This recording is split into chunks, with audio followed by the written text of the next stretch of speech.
Welcome to Pimpy's Investment Chat, where we keep investment talk simple. And here's your host, Pimpy.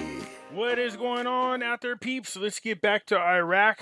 There's some interesting things happening. Considering the OPEC nations are being pressured to produce more oil to help those other nations ease their way from Russian oil.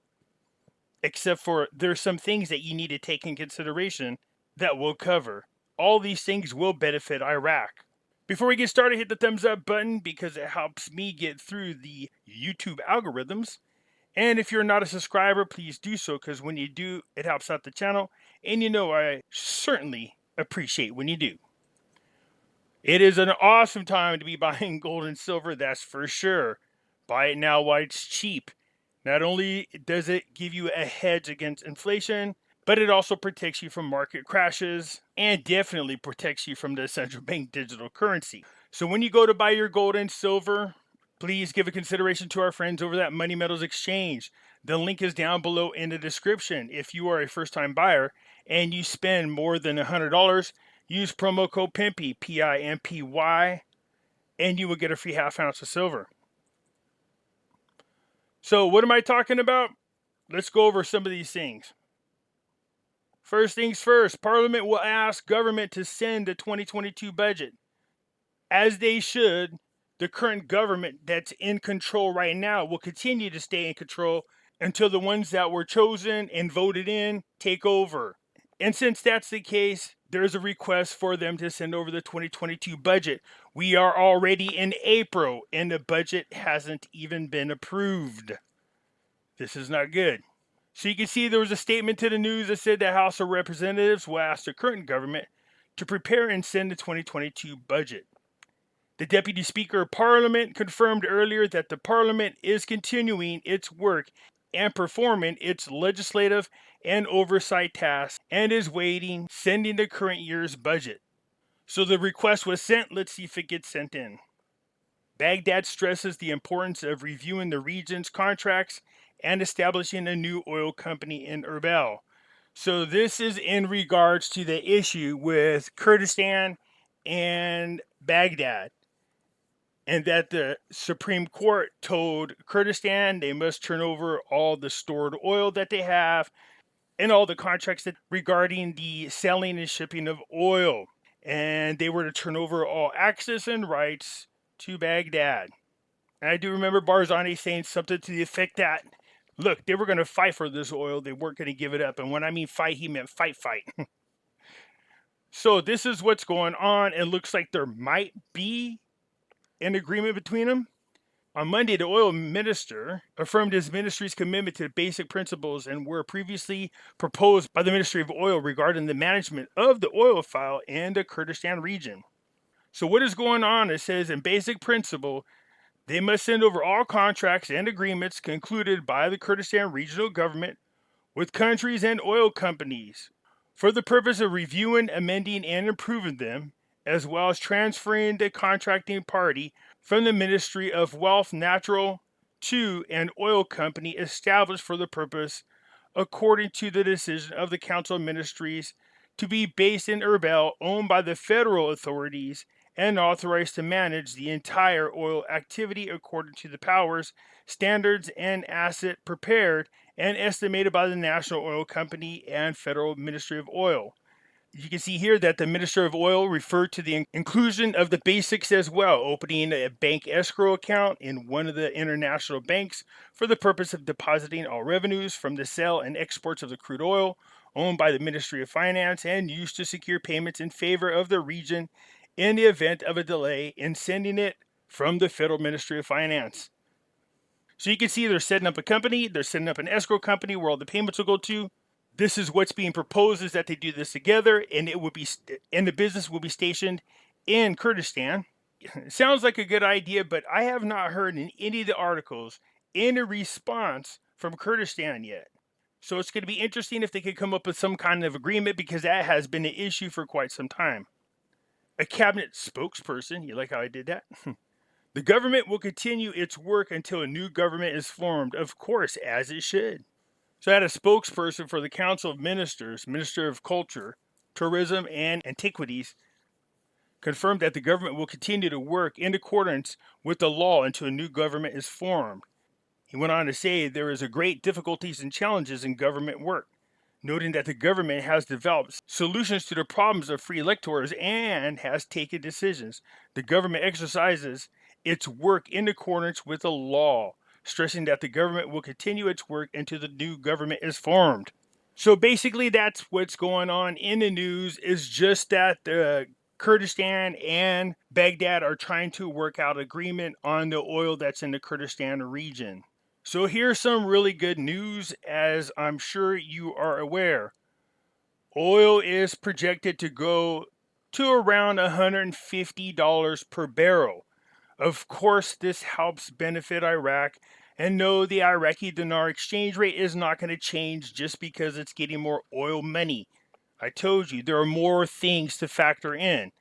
A stable government, which they don't even have one established. A stable economy, which they haven't even passed the budget.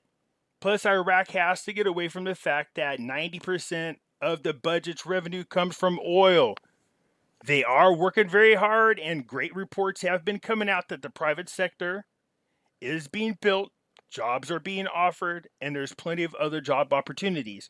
So things are going in the right direction, but it isn't going to happen overnight. But this is a major help because this allows Iraq to have more money to build more of the private sector, to build more of the public sector, to get more jobs out there. In other words, they will have more money to do infrastructure. One of the biggest issues, and you're not going to get financial investors into Iraq, is the fact that the electrical grid is not up and you have terrorist people attacking it. So these things all factor in to a change in the exchange rate. But this is good news.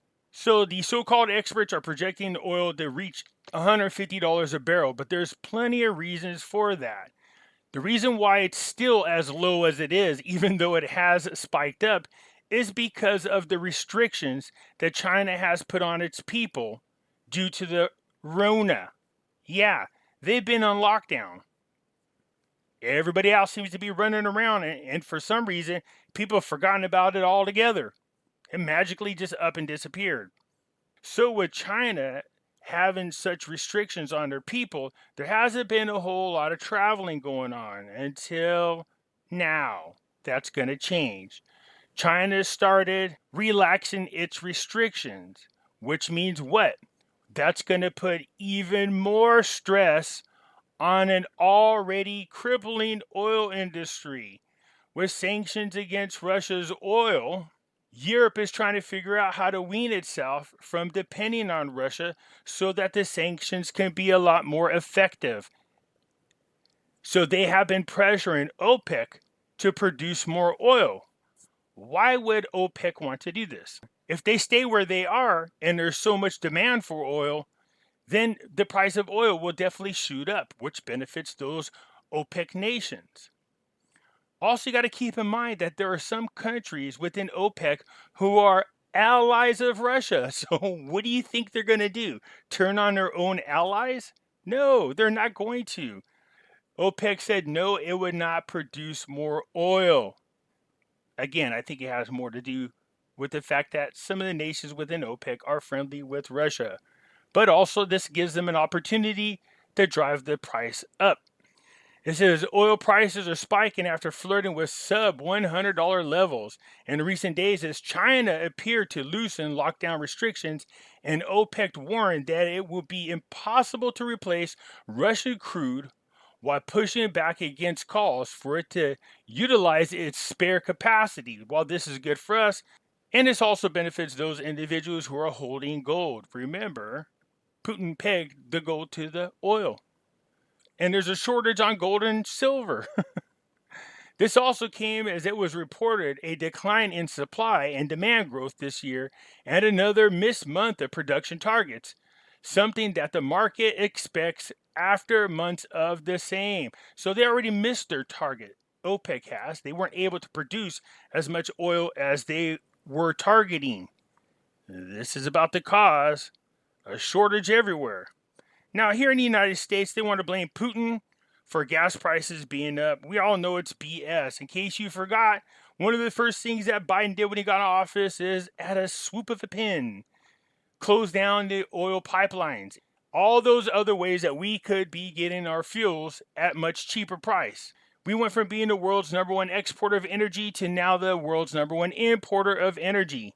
So instead of going around going, Putin did this, Putin did this, Putin is the cause, when oil prices were already going up and we were having an economic issue anyways. This is just their way of trying to make an excuse for how piss poor they've been running the government. All Biden has to do is turn around and reinstate the oil pipelines and everything else that he stopped when he got into office, and gas prices would drop. While the EU is continuing to push for a higher output, which would enable it to consider sanctions on Russia oil without severe economic damage at home. With current prices already causing problems, it seems it's not going to be aided by the group that remains Russia's allies in the OPEC alliance. With that in mind, the brief flirtation with a double-digit oil may already be at an end for now. No double digits. It's going to be triple digits. So this benefits the OPEC nations, including Iraq.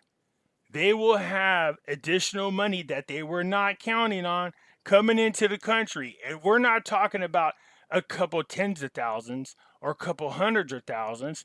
We're not even talking about a couple 100 million. We're talking about billions and billions of dollars.